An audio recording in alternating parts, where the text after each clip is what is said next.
Digital दौर और उस दौर में फ़र्क क्या है। मैं यहाँ बैठा हूँ, जहाँ मैं जो बात कर रहा हूँ आपके अगेंस्ट, तो मैं तो यही सुन रहा हूँ ना, को बाहर तो नहीं सुन रहा। लेकिन आप लाइबल हो जाएंगे ना जब ये मीडिया पे चलेगा। सब ये जो बात आपने भट्ट साहब ने बात की, जैसे ही ये बात अब मीडिया पे चली गई तो ये डिजिटल दौर में आ गया। अब मिसाल के तौर पर मैं कराची बैठा हूँ, मैं कराची सुन रहा हूँ, तो डिजिटल रॉन्ग है ये वाला। अब डिजिटल रॉन्ग के कॉन्टेक्स्ट के हवाले से यही फ़र्क आ गया कि इसको फिर हमारे आईने पाकिस्तान ने, आज मैं बहस कर रहा था, आज मैं चलें पंजाब डेफिमेशन एक्ट के हवाले से मैं अभी आज मैं आर्गूमेंट्स कंक्लूड करके आया हूँ कि वहाँ यही फ़र्क डाला। इख्तियार की बात है, मैं यहाँ हूँ तो ये इख्तियार है। लाहौर में आप गुजरांवाला जाके मेरे खिलाफ केस नहीं कर सकेंगे, तो मेरी बात यहाँ गई है। जब डिजिटल आप कहेंगे तो ये फिर इसके लिए है कि आप किसी जगह को भी जहाँ जहाँ सुना जाएगा, जहाँ देखा जाएगा, वहाँ कानून अपनी हरकत में आएगा। और अगर कोई ऐसा क्वेश्चन है कि जिससे किसी की दिल आज़ारी हो रही है तो उसको छोड़ा जा सकता है, ज़रूरी नहीं कि उसको जो है वो ज़बरदस्ती इम्पैक्ट डाला जाए। हमारे बहुत सारे एंकर्स ऐसे भी हैं, बहुत सारे लोग ऐसे भी हैं जो एज अ जर्नलिस्ट वो काम नहीं कर रहे जो उन्हें करना चाहिए। क्योंकि देखिए सवालात का ही असर होता है आपके दूसरे की शख्सियत के ऊपर। कभी कभार लोगों के पास ऐसे सवालात आ जाते हैं कि वो परेशान हो जाते हैं। मैं ख़ुद इस चीज़ से गुजरती रहती हूँ। अक्सर औक़ात हमारे यूट्यूबर्स इंटरव्यू करते हैं या और लोग जो है वो एंकर पर्सन इंटरव्यू करते हैं, तो वो ऐसे क्वेश्चन बीच में डालते हैं जिनका ताल्लुक आपके पर्सनल मामलात से होता है। किसी की भी पर्सनल लाइफ किसी की अथॉरिटी नहीं है। तो यहाँ पर सर प्रॉब्लम ये है कि हमें ना, जब आपने कहा कि सिविल सेंस की बात करें, तो आप किसी कौम को देखना चाहें ना, आप सबसे पहले उसकी सड़कों पे जाते हैं, आप देखते हैं कि हाउ दे बिहेव। दुनिया में ऐसे होता था। अब जब से सोशल मीडिया आया तो आप उसके सोशल मीडिया ट्रेंड्स पे जाते हैं कि हाउ दे लाइक थिंग्स, वो किस तरह की चीज़ों को पसंद करते हैं। तो मुझे यहाँ पर आके ये तकलीफ़ होती है कि हम जो जेन अल्फ़ा की बात करते हैं, इनको हम सिखा ही नहीं पाए ना, कुछ हम तरबियत नहीं दे पाए इनको कि गलत क्या है, सही क्या है। ये गलत को समझते हैं, ये कूल है, ये ट्रेंडिंग है, ये कूल है, ये गलत चीज़ को अडॉप्ट करते हैं और प्राउडली प्रेजेंट करते हैं। ये इनके सामने कोई गंदी चीज़ वायरल हो जाए, आ जाए, ये उसको शेयर करना, उसके बारे में बात करना बड़ा प्राउड मोमेंट समझते हैं। ये अच्छी चीज़, जिस तरह डॉक्टर साहब ने भी बात की कि अच्छी चीज़ को वायरल नहीं किया जाता, बुरी चीज़ वायरल होती है। उसकी वजह ये है कि हम जो हमारी ये जेन जी जो क्रिएट हुई है, ये पसंद करती है नेगेटिव चीज़ों को, इसको कूल समझते हैं उस चीज़। मैं भट्ट साहब आपकी शायद इस बात से इत्तफाक नहीं करूँगा। ना करें ना, मेरा अपना नुक्ता नज़र है। देखिए जेनजी का ये जो हमने ये जो कॉन्सेप्ट एक पैदा कर दिया है ना, और मैं आज भी समझता हूँ जेनजी के साथ हैं ना, मैं जेनजी के साथ हूँ। तभी बसंतें बंद कराते हैं। चलें वो एक अलग बात है। अच्छा, वजह प्रॉब्लम क्या है, हमारे जेनजी को देखो ना, अभी मौका बड़ा मिला है सोच विचार का। यानी मैं ये नहीं कहता कि जेनजी आगे जाके फिर वापस नहीं आता। इनमें तहकीकी, मैंने देखा है कि तहकीकाती मोड में जब ये आते हैं और उसके बाद जब चीज़ निकालते हैं और आगे लेकर जाते हैं ना, इस बात को सिर्फ और सिर्फ ट्रेनिंग की ज़रूरत है। हर स्कूल में, हर कॉलेज के अंदर I think we need to have a subject on social media.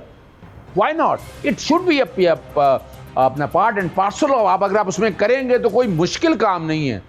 लेकिन याद रखिएगा, मैं या एक सियासी बात फिर करता चलूँगा।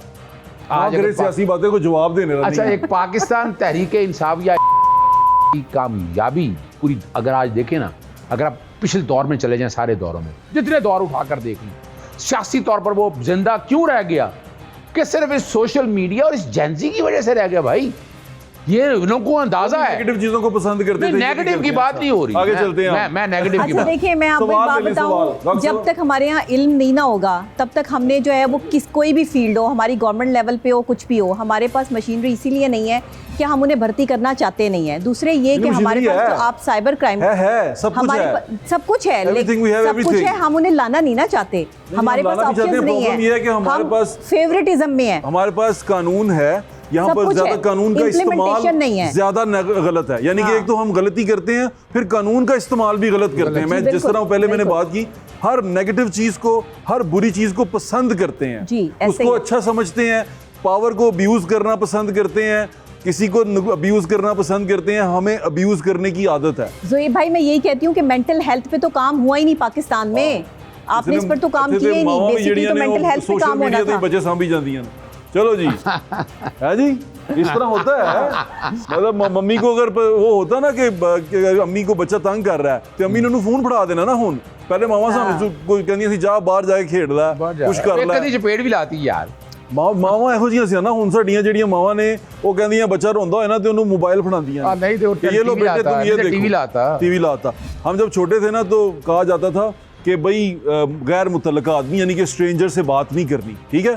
अब आप ये देखें कि आपका छोटा सा बच्चा है, उसको आपने ऑनलाइन क्लासेस के नाम पे मोबाइल दे दिया है, वो घर में बैठा हुआ है और एक स्ट्रेंजर आदमी जैसे उस आपके बच्चे तक एक्सेस पूरी दुनिया की है, वो अच्छे लोग हों बुरे लोग हों सबकी उस बच्चे तक एक्सेस है, हर कोई उसको ग्रैब कर सकता है। यहाँ पर थोड़ा सा प्रॉब्लम अब आ रहा है कि हम ये चाहते हैं, मैं भी इसके हक में हूँ कि कानून साजी की जानी चाहिए कि ये जो बच्चे हैं 16 साल कम से कम 16 साल तक ये सोशल मीडिया अपनी एग्जिस्टेंस या पर वो नहीं रख सकते। अगर आप इसकी इसी की मिसाल ले लें, आप चले जाएं, मैं यूरोप या यूके में, आपको पता है वहाँ स्कूलों में या इन चीज़ों में बच्चों को बड़ा रेगुलेट किया हुआ है, यानी इतना फ्री एक्सेस नहीं दिया हुआ। हाँ, ये कंट्रोल्ड है। हमारे यहाँ हम नहीं कर सके, ये दैट्स रियलिटी। हमारे तो रो पैंदे ने ना बच्चे, फिर माँ कहती चलो दे दो। जी कोई सवाल पूछना चाहता जी भाई? जी सर, मेरे दो सवाल आते हैं, एक मैम नबीहा से है क्योंकि वो साइकोलॉजिस्ट हैं और दूसरा डॉक्टर साहब से।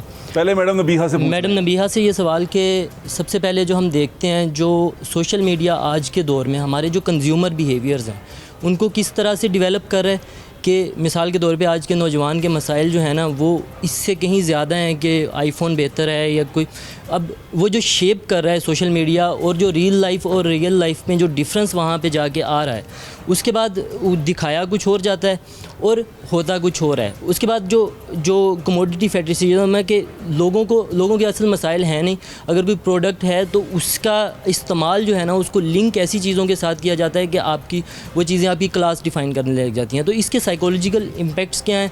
और दूसरे नंबर पे जैसे सर ने कहा कि सोशल मीडिया को रेगुलेट होना चाहिए, अगर रेगुलेट करते हैं हमारे पास पीका एक्ट की सूरत में एक रेगुलेशन एक्ट है इसका, तो सर क्या आपको नहीं लगता कि ये स्टेट नैरेटिव जो है उसके अगेंस्ट जो भी जाएगा उस स्टेट नैरेटिव को काउंटर करेगा, उस स्टेट नैरेटिव के अगेंस्ट ये आवाम को कंट्रोल करने के लिए बनाया गया है? और दूसरा क्या ये ड्रॉबैक नहीं है कि अगर पीटीआई अभी तक ज़िंदा है तो सोशल मीडिया की बुनियाद के ऊपर अगर उसको हम देखते हैं, वो कह रहा है ड्रॉबैक है, सोशल मीडिया की बुनियाद के ऊपर अगर हम देखते हैं तो एक क्रिज्मेटिक पर्सनैलिटी वाला बंदा जो है जो आके कोई भी बात किसी भी तरह से कर देता है जिसका कोई प्रॉपर बैकग्राउंड नहीं है उस बात का, तो वो बंदा अभी तक ज़िंदा है और उसको इसी सोशल मीडिया ने ज़िंदा रखा हुआ है। और अगर हम रेगुलेशन की बात करते हैं तो उस रेगुलेशन में क्या है कि सिर्फ आपका सवाल फ्रेज करता हूँ इनके लिए, आप बैठे जरा मैं बताता हूँ। सर मुझे कहना चाह रहे हैं कि कोई भी कुछ भी कह जाता है तो ਅਸੀਂ ਮੰਨ ਲੈਂਦੇ ਆ, ठीक है, ਉਹ ਕੋਈ ਵੀ ਆ ਕੇ ABC ਟਾਈ ਲਾ ਲੈਂਦਾ ਹੈ ਤੇ ਕੋਟ ਪਾ ਲੈਂਦਾ ਹੈ ਤੇ ਕੁਝ ਬੜੀ ਜ਼ਬਰਦਸਤ ਬਾਤ ਕੀ ਹੈ ਤੇ ਅਸੀਂ ਮੰਨ ਲੈਂਦੇ ਆ ਤੇ ਉसी वजह ਤੋਂ कुछ चीज़ां जिंदा ने जिन्होंने जिंदा नहीं रहना चाहिए ਸੀ। क्या कहेंगे आप? पहले डॉक्टर नबिया से ले, फिर मैं जवाब देता हूँ। अच्छा डॉक्टर नबिया। जी मैं बता देती हूँ आपको। आपने बहुत अच्छा क्वेश्चन किया कि सोशल मीडिया पे ये जो शो शाह दिखाने वाले लोग हैं, रियलिटी इनकी लाइफ कुछ और होती है, लेकिन ये जो शो कर रहे होते हैं वो कुछ और होता है। बताएं ना क्या क्या करते हैं शो? हाँ, सोशल मीडिया पे अभी क्या क्या शो करते हैं आज मैं आपको हकीकत बता देती हूँ। किराए की गाड़ियाँ लेकर उन पर बैठकर शोबाजी करते हैं कि ये हमारी गाड़ी है। आप जैसे बच्चों को जो अभी यंगस्टर्स हैं, आप लोग जो है वो जब ये चकाचौंध देखते हैं सोशल मीडिया पे, इनकी जो है वो ये गाड़ियाँ देखते हैं, इनके जो है वो जाली सोने देखते हैं, जब आप तो फिर आप इनको स्टार समझने लगते हैं कि वाह भाई इनका तो बड़ा लग्जरी स्टाइल है। और जब आप हकीकत में देखते हैं तो पता लगता है कि घर भी किराए का निकलता है और ये सब चीज़ें जो है वो किराए की होती है। देखिए अगर मैं किराए के घर पर रहती हूँ, सारी दुनिया को पता है मैं किराए के घर पे रहती हूँ, मेरे पास लैंड क्रूज़र नहीं है, सारी दुनिया को पता है मेरे पास लैंड क्रूज़र नहीं है, मैं आईफोन कौन सा यूज़ करती हूँ, सारी दुनिया को पता है कौन सा यूज़ करती हूँ। ये सच्चाई है। आप सोशल मीडिया पर वो सच्चाई लेकर आएँ जो आप हैं, जो आपका असल है, लेकिन इसी वजह से आपके फॉलोअर्स नहीं बने, आपने दिखाया कुछ नहीं फिर। नहीं, मैंने जो मेरे फॉलोअर्स अल्हम्दुलिल्लाह पूरी दुनिया में नहीं, लेकिन वो जो से दूसरे लोगों के बनते हैं ना 8 मिलियन, 10 बने रहने दे, वो खरीदते हैं। ये भी बता दूं आपको, फॉलोअर्स भी खरीदे जाते हैं। ये जो आप इनकी टिकटॉक पे जाके देखते हैं ना मिलियंस ऑफ फॉलोइंग, ये रियलिटी नहीं है, इतने लोग फॉलोअर्स नहीं होते, ये आप जो है वो खरीदते हैं। आजकल मुख्तलिफ कंपनीज बैठी हैं जो आपको कहती हैं कि टिकटॉक पर, फेसबुक पे, इंस्टाग्राम पे आप जो है वो ये खरीद लें। हमने नहीं खरीदे, हमारे जितने हैं जेन्युइन है, हमने कहीं पर जाकर जो वो किसी को नहीं कहा कि हमारे फॉलोअर्स बढ़ा दो, ठीक है ना। ये बड़े पैसे लगते हैं इस पे, तो हम इस पे भी पैसे खर्च नहीं करते। मैंने जिंदगी में हमेशा एक ही चीज़ सीखी है कि जो शोबाजी है ना, आप लोगों ने इनकी शोबाजी से इंप्रेस नहीं होना, आपने ये देखना है इनका इम्पैक्ट क्या आ रहा है। अगर इम्पैक्ट जो है वो नेगेटिव है, मैं हूँ कोई भी है, अगर इम्पैक्ट नेगेटिव है तो आप उसको देखना बंद कर दें। आप सिर्फ उस बंदे को देखें जो पॉजिटिव बात कर रहा है। मौला अली अलैहिस्सलाम फरमाते हैं कि ये ना देखो कि कौन कह रहा है, ये देखो कि क्या कह रहा है। अगर बात समझ आती है और रियलिटी अच्छी है तो ज़रूर फॉलो करो, और अगर आपको नहीं समझ आती तो उसको अनफॉलो कर दो। बिल्कुल ठीक है। अच्छा, किसी इसमें ना- शोबाजी में ना जाएं, ये ज़्यादातर शोबाजियाँ ही होती हैं। पीका एक्ट अच्छा, एक कंट्रोल करने ना इसमें पहली तो बात, इसमें देखिए एक बड़ी वजाहत के साथ बात है। हम ऐसी कौम पे ऐसे हुक्मरान बिठा देते हैं। ये कहतो रिजाल का एक दौर है हमारे पास। अगर आज देखा जाए, हमारे पास पढ़े लिखे डॉक्टर इसरार जैसे लोग मौजूद नहीं हैं। बड़े बड़े इन्फ्लुएंसर वो जो बात करते थे और दुनिया साकत हो जाती थी, सुना करती थी। अब हमारी वजह देखे, कसूर हमारा है कि हमने गैर ज़रूरी चीज़ों को, मिसाल के तौर पर वो कपड़े पहन के आ गया है, वो बड़े बड़े बैनर लगा दिए हैं, वो अपना बड़ी गाड़ी पे बैठा हुआ है, हम समझ रहे हैं पता नहीं वो क्या चीज़ है। भाई उसके पास है क्या? कुछ नहीं है उसके पास, खोखला है। यानी वो अपना घर की जो बंदा घर की फैमिली लाइफ को लेकर इस तरह डिस्कस करता है। मैं सारे इन्फ्लुएंसर को मुझे बड़े बुलाते हैं, मैं तो नहीं जाता उनके पास। बुनियादी तौर पर वजह समझनी, पहला तो हमारा अपना कसूर है। फैमिली व्लॉगर्स के खिलाफ हैं आप? मैं फैमिली व्लॉगर्स उनकी बात कर रहा हूँ किन की? जो बहुत कुछ दिखा देते हैं। अब जरा मखसूस कैटेगरी की बात हो रही है। ठीक है ना जी, तो इस बात को समझना है आपने। सबसे ज़्यादा कसूर हमारा अपना है। यानी मिसाल के तौर पर जब आप खुद जब लाइक करेंगे, देखेंगे एक दफ़ा, तो वो तो ऑटोमेटिकली फॉलोइंग बढ़नी है उसकी। ऐसे बंदों की फॉलोइंग का ठीक है, अनसब्सक्राइब करें, मत देखिए ऐसे लोगों को। लेकिन इसमें दूसरी जो बड़ी बात है वो कसूर है हमारी हुकूमत वक्त का। क्या आप ऐसे लोगों को कम व बेश अगर जो आना भी चाहते हैं, इसको लाइसेंस कर लें यार, कोई मुश्किल काम नहीं। यानी अगर कोई इन्फ्लुएंसर बनना चाहता है, शौक है उसको, दुबई ने किया हुआ है ना, देखे ना आप उसको बका। यानी ऐसा इन्फ्लुएंसर कोई भी नहीं आ सकेगा जो सर्टन पैरामीटर्स पे पूरा नहीं उतरेगा। Very nice. आप जाना चाहें तो ये कोई मुश्किल काम नहीं है, ये आप कर सकते हैं। लेकिन सबसे ज़्यादा कसूर हमारा है। अब आए अगली बात की तरफ। देखें, जो मेन वजह है जो हम नहीं समझ पा रहे इन चीज़ों को ना, जहाँ पॉजिटिव और नेगेटिव है ना, वो अवेयरनेस का कॉन्सेप्ट यहाँ ख़त्म हो गया। हमें बताया ही नहीं जाता, हमें बिल्कुल नहीं पता। और वजह क्या, हमने कबूल भी उसको करना है कि अगर उसको काउंटर करने के लिए कोई दरवाज़ा है, कोई है जो बताने के लिए। यानी मुझे बता दें कौन सा टीवी चैनल या कौन सा इन्फ्लुएंसर जो है इसके पॉजिटिव एस्पेक्ट को सामने ला रहा हो। प्रॉब्लम ये दुबेर चाल है पैसा बनाने की, और इसको रेगुलेट भी किसी ने करना था, पीटीए ने करना था, उन्होंने किसी ने नहीं किया।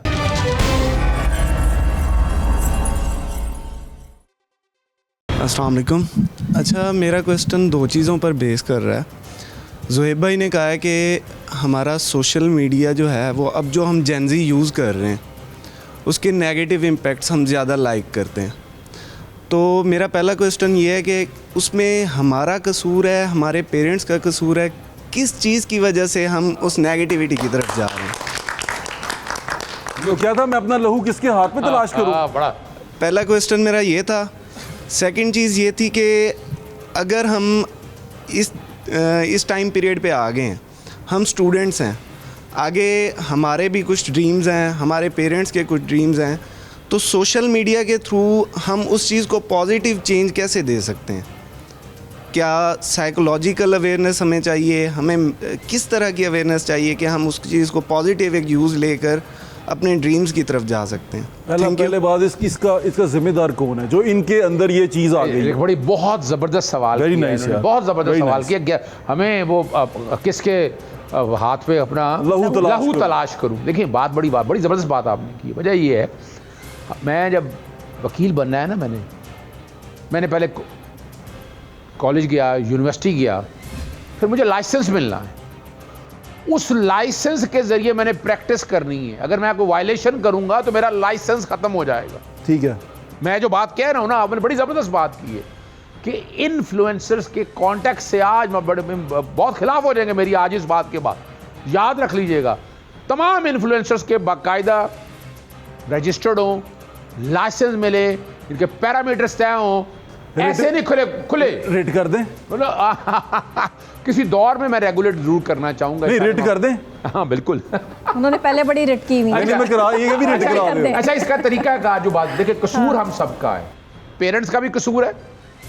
आपने छोटे छोटे बच्चे नहीं देखे? बिल्कुल वो कसूर। आपने एक बच्चा क्या जाता था एक उसके साथ वसीम बदामी के साथ, ठीक है ना, उसके बाप ने एक स्टेज पे बच्चे को उठा लिया कि नहीं मैं पहले पढ़ाऊंगा। जी जी जी। मैं पढ़ाऊंगा बच्चों वो लड़का गिलगित बल्तिस्तान का था बच्चा, और वो उसके बाप ने कहा कि नहीं इसको अभी नहीं करना, मैंने इसे पढ़ाना चाहता हूँ। वजह क्या है यहाँ, और देखिए आज भी जैसे आया हमारे सामने कहाँ से कहाँ चला गया। तो ये तीसरा जो इशू है हमारे वो माशरे का है, और चौथा जो सबसे बड़ा इशू है वो हुकूमत वक्त का है कि यहाँ आज एक वक्त, एक दौर आ गया है। और मैं खुद कई दफ़ा ना मैं मेरी फैमिली जब देख रही होती है वो क्या वो रजब भट्ट साहब पता नहीं, मुझे तो समझ नहीं आती वो क्या चीज़ है। I had not been able to understand कि वो क्या है, यानी वो क्या दिखाना क्या चाह रहे हैं आप सारा। वो यहाँ का लोकल कोई मेरे ख्याल से या तो सलमान खान है या कोई सिद्धू मूसेवाला का कोई मिक्सचर है। मेरी समझ से बाहर है। क्या यार हम सब की लाइफ ऐसी है? नहीं है भाई, हम सब लोगों ने खुद उसको बढ़ावा दिया है। फिर उसके बाद अगला क्या होता है, फिर आपने आजकल लड़ाइयाँ देख रहे होंगे, एक दूसरे से लड़ रहा है, दूसरे से लड़ रहा है, क्या वो क्या व्यूअरशिप है सारी। वो सारा बेवकूफ़ बनाने के लिए सारा एक निज़ाम आप लेकर आए हैं। खुदारा आप कुछ सर्टन पैरामीटर्स उसके ऊपर देखे, पर्चे भी हुए, बाकी चीज़ें भी हुई, लेकिन और रेस्क्यू किसने किया? बट सब रेस्क्यू किसने किया? ये सवाल है ऐसा कि उस आदमी को रेस्क्यू करने वाले कौन लोग थे? कौन थे? जवाब आपके पास होना चाहिए इसका।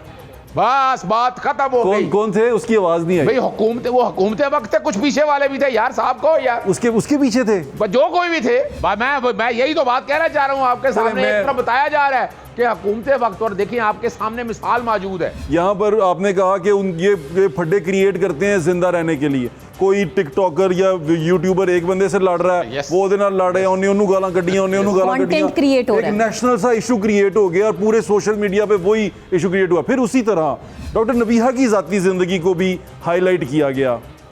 आप उसको कैसा देखते हैं? डॉक्टर नबीहा से तो मैं ये पूछूंगा, आपको कैसा लगा कि इनकी ज़ाती ज़िंदगी को टीवी के ऊपर फैला दिया गया? फिर उसके ऊपर मेरी पूरा कंप्लीट, उसके ऊपर कई ऐसे वीलॉगर्स बैठे कमेंट कर रहे हैं इनकी लाइफ के ऊपर कि असल में हुआ क्या होगा। इनके यहाँ हस्बैंड बैठे हुए हैं आरिफ साहब, वो कहते हैं कि इसने कुछ कहा, फिर कुछ इसके साथ मिल गए, कुछ उसके साथ मिल गए, और दोनों तरफ से ना एक पूरी वीलॉगर्स की जंग शुरू हो गई। ऐसे लग रहा था मुझे वो जो सी थी ना, क्या नाम था, एक फिल्म थी ये अवेंजर्स, वो अवेंजर्स इकट्ठे हो गए उधर से भी और इधर से भी, तो ये लड़ रहे थे आपस में। तो डॉक्टर साहब अब आपसे तो मैं पूछूंगा ही, लड़वाने वाला यूके निकल गया। वो कौन है यूके निकल गया? उसके बड़े खिलाफ है ये, उससे बड़ी तकलीफ है। मेन जो बंदा था लड़वाने वाला, वो कौन है? वही जिन्होंने शो में जो है वो, अच्छा, जो किसी के पाँव में कभी बैठ जाती हैं कि मुझे माफ कर दो। ठीक है। अच्छा, तेरे माइक नहीं है ना? अच्छा, आप बताएं कि डॉक्टर नबीहा की ज़ाती ज़िंदगी जब वहाँ पर आई तो इन्होंने ये फेस किया, वो भी अपने मुंह से बताएंगी। आप क्या कहते हैं? अच्छा, उस मामले में ना इतने आंसू इनके नहीं निकले जितने उनके निकले। वो इनकी दोस्त हैं, वो उसके बारे में वो बड़ा सॉफ्ट कॉर्नर रखती हैं, लेकिन आप बताएं, ये मैं ज़ाती ज़िंदगी की बात कर रहा हूं। अच्छा, उसके बाद जो हुआ। अच्छा देखिए, मैं व्हाट्सएप बात फिर बड़ी वाज़ेह तौर पर है। डॉक्टर नबीहा ने तो एक पॉजिटिव सेंस में कुछ चीज़ों को लेकर गए। हमारे यहाँ मसला ये बात वही कंटेंट की है। आप जनरेट करते हैं, आप कंट्रोवर्सीज पैदा करते हैं। हाँ, यानी आप मिसाल के तौर पर आप देखिए, मैं टीवी चैनल पे कई दफ़ा बैठा हूँ, वो कई ना ऐसे लोग भी हैं जिन्होंने मेरे पे हाथ उठाने की कोशिश की, लेकिन मैंने जवाब नहीं दिया। मैंने अपने आप को उस कंट्रोवर्सी से दूर रखा। तो यहाँ जो असल जो बात है ना, असल अब क्या करें, मिसाल के तौर पर मेरे साथ ये ज्यादती हो रही है, मैं चुप तो नहीं रहूँगा ना, मुझे जवाब देना होगा। तो डॉक्टर नबीहा को जवाब देना था जिस कॉन्टेक्स्ट के हवाले से भी। लेकिन असल जो कसूर है कि वो कंटेंट फिर इतना बिका आपने देखा, और अल्टीमेटली बात बंदा डॉक्टर नबीहा की शादी डिस्कस कर, अब देखे ना, नहीं चले वो एक तो अच्छे थे, पॉजिटिव सेंस से शादी हो रही थी, यानी मैं तो इनको बड़ा पुराना जानता हूँ, दोनों को पुराना जानता हूँ, वो तो चले एक अपनी जगह बात है। लेकिन कोई सवाल देखिए ना, आप सिर्फ इसी को एक टेस्ट केस बना लेना यार, कोई मुश्किल काम है? इसी को एक टेस्ट केस बनाएं, टेस्ट केस बैठ के तय करें आप क्या पैरामीटर्स होने चाहिए, कितनी बात होनी चाहिए, कैसे बात होनी चाहिए। यानी ऐसा तो नहीं है ना कि मैं जो कुछ कहूँ। और एक मेन वजह जो है ना, जब मैंने उस वक्त एक बात कही थी, मैं कहता ये सोशल मीडिया जितना भी है ना, ये एक ऐसा बम्ब होना, ये संभाला नहीं जाना 2010 में। और क्या है वजह, क्या है देखिए ना, उसकी वजह चले यूँ ले लें सेम, क्या मैंने यूट्यूब पे कोई चीज़ चढ़ा दी, मैं यहाँ से, आपकी तो गवर्नमेंट की हिम्मत ही नहीं, ना फेसबुक पे, ना ट्विटर पे, ना इंस्टाग्राम पे, यानी। और हमने तो कोर्टों से ऑर्डर कराए थे, ये भी बता दूं मैं आपको, कोर्टों से ऑर्डर कराए थे, तब जाके ऐसा हुआ। तो ये सोचना पड़ेगा, याद रखिएगा, फिर वही है, जहां रोकने वाले भी हैं वहां बचाने वाले ज़्यादा ताकतवर बैठे हुए हैं। अच्छा डॉक्टर नबीहा, आपको ये कैसी लगी ये सारी सिचुएशन और आपने क्या क्या फेस किया? बच्चे बैठे हुए हैं, आप इनसे शेयर करें कि जो जिस तरह वीलॉगर, अच्छा वीलॉगर से मेरे साथ एक बंदा आया मेरे पास, मेरा दोस्त, वो मुझे कहता है कि फ़लाँ वीलॉगर के पास ना तुम्हारे बारे में एक स्टोरी है। मैं कहा वो क्या है? वो कहता है कि ना तू दूसरी शादी करने लगा है और किसी सियासतदान की बेटी से करने लगा है। मैं अपने घर में सो रहा हूँ आराम से और मेरे वही बच्चे मेरे साथ हैं, सारा मतलब अपनी लाइफ है। मैं अपने घर में इंट्रोवर्ट्स आदमी हूँ, मैं घर में ज़्यादा रहता हूँ। तो मुझे पता चल रहा है कि मैं किसी से शादी करने लगा हूँ और किसी सियासतदान की बेटी है और वो एक हॉक सा क्रिएट करना चाहते हैं। तो ये आप कैसे इसको देखती है? मैं तो उसके बारे में फिर वो जब मुझे पता चली वो बात, तो मैंने अपने 2-4 दोस्तों को कहा, लेकिन वो फिर इस तरह कोई चीज़ हुई नहीं। हाँ, मैंने उसको होने से पहले नहीं तो हाँ, वो उनकी क्रिएट की हुई थी। तो आप बताएं कि ये कैसा लगता है? मेरी भी शादी को 4 दिन हुए थे, तो एक बहुत बड़े प्लेटफॉर्म पर एक ख़बर लगती है कि डॉक्टर नबीहा जो है वो हारिस खोकर से तलाक लेने का सोच रही है। मैं हैरान, हारिस हैरान, पूरा घर हैरान, ये क्या हो रहा है? 4 दिन हुए अभी शादी को और ये क्या खबर जो लग रही है। और एक बड़े मतलब रीज़नेबल प्लेटफॉर्म पे, एक बड़े चैनल के प्लेटफॉर्म पे, डिजिटल मीडिया पे, बग़ैर किसी तस्दीक के, बग़ैर किसी बात के इतने बड़ी चीज़ फैलाई गई। मेरी मतलब वो जो मेरी एक मेंटल सिचुएशन थी ना, उसके बाद उस पर तबसरे शुरू हो गए। उसके बाद वहीं से वो पोस्ट उठा के मुख्तलिफ चैनल्स ने जो है वो शेयर करनी शुरू की, लोगों ने उस पर कमेंट्स शुरू किए। हम तो पहले ही कह रहे थे शादी नहीं चल सकती, हमने तो पहले ही कहा था ये नहीं हो सकता, अपने तबसरे शुरू कर दिए। देखिए किसी की पर्सनल लाइफ, अब मैं घर में बैठी हूँ, हारिस घर में बैठे हैं, हमें पता भी नहीं और हमारी खबरें लग रही हैं। एक बात मैंने कही और उसका जो है वो तमाशा बना के पूरी दुनिया में प्रिटेंड किया कि सिर्फ़ और सिर्फ, देखिए हमारे ना मुखालिफिन होते हैं, हर जगह पर होते हैं, और ये जो सोशल मीडिया इन्फ्लुएंसर्स होते हैं ना, ये सिर्फ अपने व्यूज़ की गेम के लिए, ये डॉलर्स की गेम होती है सारी की सारी, ये डॉलर्स कमाने के लिए ये सारी हरकत करते हैं। इन्हें कोई फ़र्क नहीं पड़ता किसी की जहनी कैफियत क्या है, किसी का घर टूट रहा है, किसी के मामलात ख़राब हो रहे हैं, इन्हें सिर्फ अपने डॉलर से लेना देना होता है। और डॉलर्स की गेम में इतने अंधे हो जाते हैं कि मेरी तस्वीरें लगा के मेरे बारे में गलत बातें, गलत थंबनेल लगाते हैं। वीडियो में कुछ भी नहीं होता, ऊपर थंबनेल लिखा होता है कि डॉक्टर नबीहा ने ये कर दिया, डॉक्टर नबीहा ने ये कह दिया। अब अंदर आप खोलें तो आपको समझ आ जाएगी कि डॉक्टर नबीहा ने ये बात ही नहीं की थी। तो मैं ये समझती हूँ। और फिर मुझे ब्लैकमेलर्स भी आपको कहते थे इंटरव्यू दो, नहीं थे तेरे खिलाफ। एग्जैक्टली वही बात करने लगी उसने भाई कि क्या करते थे कि जब हारिस की और मेरी लड़ाई हुई है तो मुझे जो कॉल्स पे कॉल्स आ रही हैं यूट्यूबर्स की चंद कि हमें इंटरव्यू दें, हमें इनके खिलाफ इंटरव्यू दें, आपके ससुराल वालों ने आप पे जो जुल्म किया उसके बारे में जो है वो हमें बताएं, और अगर आप नहीं बताएंगी तो हम आपके मुखालिफिन के पास जो है वो जाकर उनसे इंटरव्यू करेंगे। और इन्होंने ऐसा ही किया, मुझे ब्लैकमेल करते रहे। अगर मैंने किसी से ये कहा कि भाई मेरा काम यहीं से चलता है, मुझे पैसे दो, मैं आपका जब इंटरव्यू कर देती हूँ, तो इस बात को जो मम्मा बना के मुझे तड़ियाँ लगाते रहे। ये डिजिटल दहशतगर्द हैं, मैं इनको कहती हूँ कि ये डिजिटल दहशतगर्द हैं। आपने दहशतगर्दों के ख़िलाफ़ ऑपरेशंस देखे होंगे। मैं जो है वो अब किससे अपील करें कि इन डिजिटल दहशतगर्द को जो है वो गर्दों को जो है वो गिरफ्तार करें, इनकी डिजिटल दहशतगर्दी जो है वो बंद करें। ये लोगों के पर्सनल मैटर्स को गलत काम करके जो है वो सामने लेकर आते हैं। असल उसमें हकीकत कुछ नहीं होती। असल हकीकत ये है कि मैं आज आपके सामने बैठी हूँ, मेरे शौहर के साथ बैठी हूँ, मेरे शौहर सामने बैठे हैं। असल हकीकत ये है। और मैं ये समझती हूँ कि लड़ाइयाँ कहाँ नहीं होती, हर जगह पर होती हैं।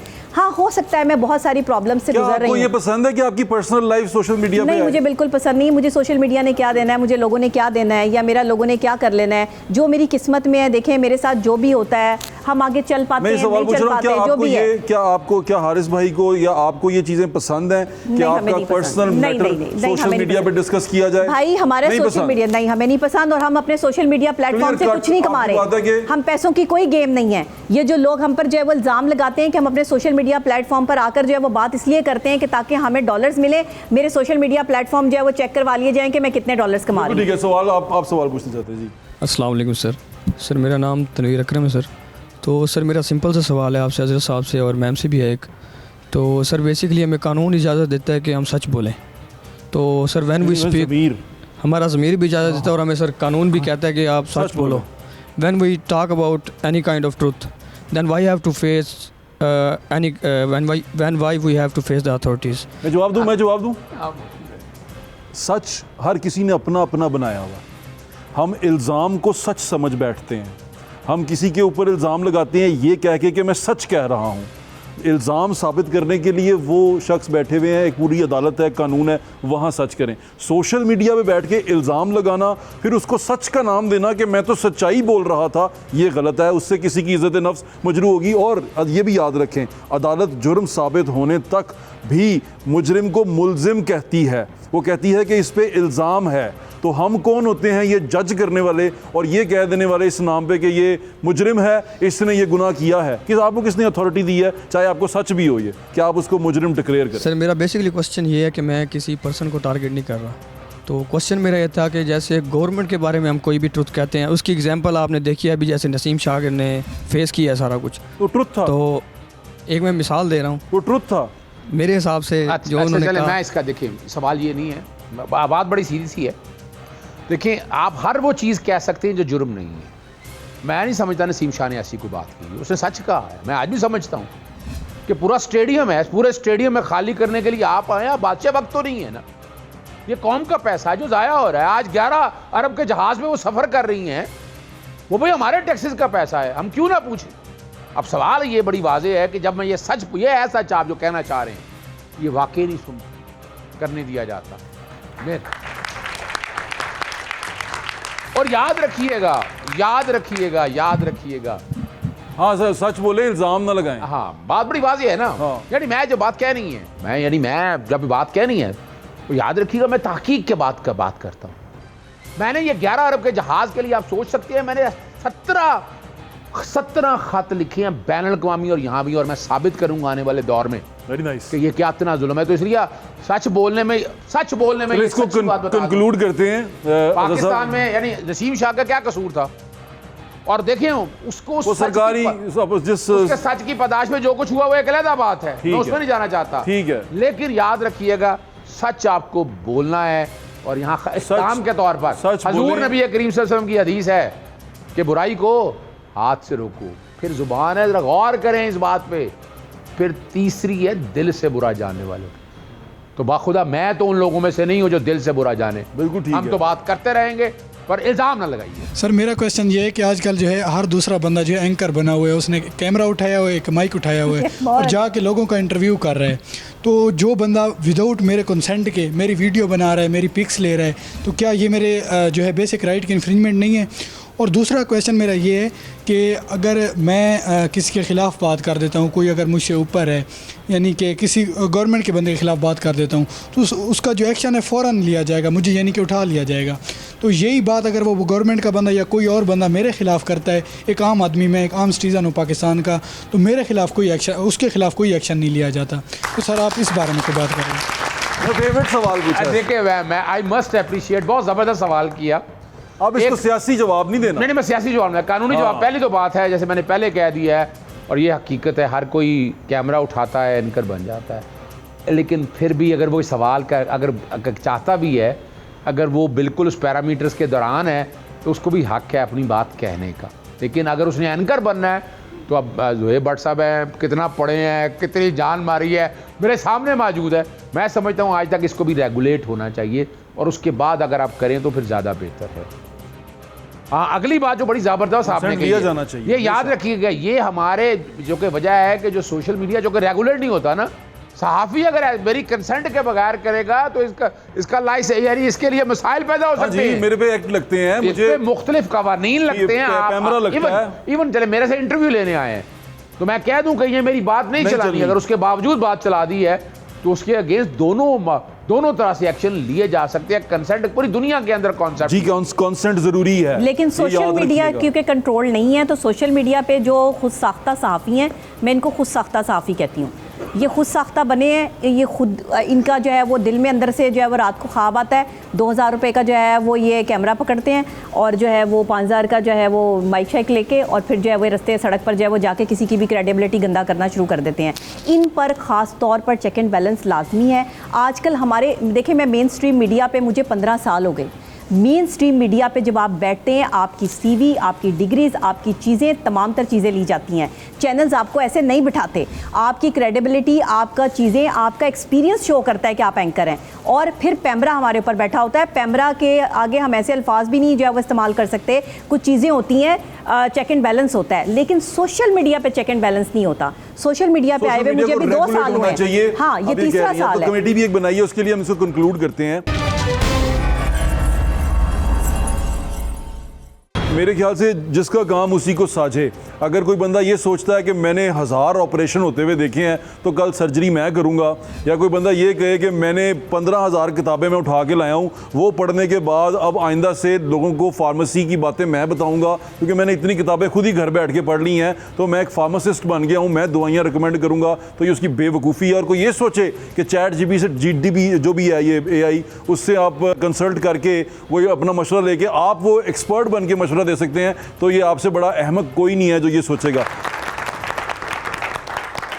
जो जर्नलिस्ट है वो अपना कोड ऑफ एथिक्स पढ़ के आया है, जो भी प्रोफेशनल है उसने अपने प्रोफेशन का कोड ऑफ एथिक पढ़ा है, उसको पता है कि मैंने कैसे करना है, मैंने क्या बोलना है, कितना बोलना है, क्या कहना है, और कौन सी बात ऐसी है जिससे सोसाइटी में अनरेस्ट क्रिएट होगा। बाज़ दफ़ा हम ऐसे कहते हैं कि ये बात जो फैलाई गई है ये सोसाइटी में अनरेस्ट फैलाने के लिए कही गई है। बाद ऐसी चीज़ें आप एक्सप्रेस करते हैं, जैसे किसी पब्लिक फिगर के बारे में आप बात करते हैं कि फ़लाँ पब्लिक फिगर ये कर रहा है या कोई सियासी आदमी ऐसा कर रहा है, तो आप उसके चाहने वालों को जो प्ली ली जाती है कि आप उसके चाहने वालों का, उसके जो मानने वाले हैं उनकी दिल आज़ारी हुई है और इस वजह से आपको ये पड़ेगा, आप इस अपनी बात से पीछे हटें। बहुत सारे एक्सप्रेशन में बहुत सारी बातें आ जाती हैं जिसको मैं आपको बताना चाह रहा हूँ, लेकिन जो सोशल मीडिया है, जो सोशल वर्ल्ड है, इसके अंदर हमें एक चीज़ का बहुत ज़्यादा ख्याल रखना है, आज़ादी का। हम अपनी आज़ादी को तो देखते हैं, लेकिन दूसरे की आज़ादी, दूसरे की प्राइवेसी, दूसरे की सीक्रेसी का ख्याल रखना बहुत ज़्यादा ज़रूरी है। इस बारे में हमने आज बात की, डिस्कशन की, हमने 2 बड़े मोतबर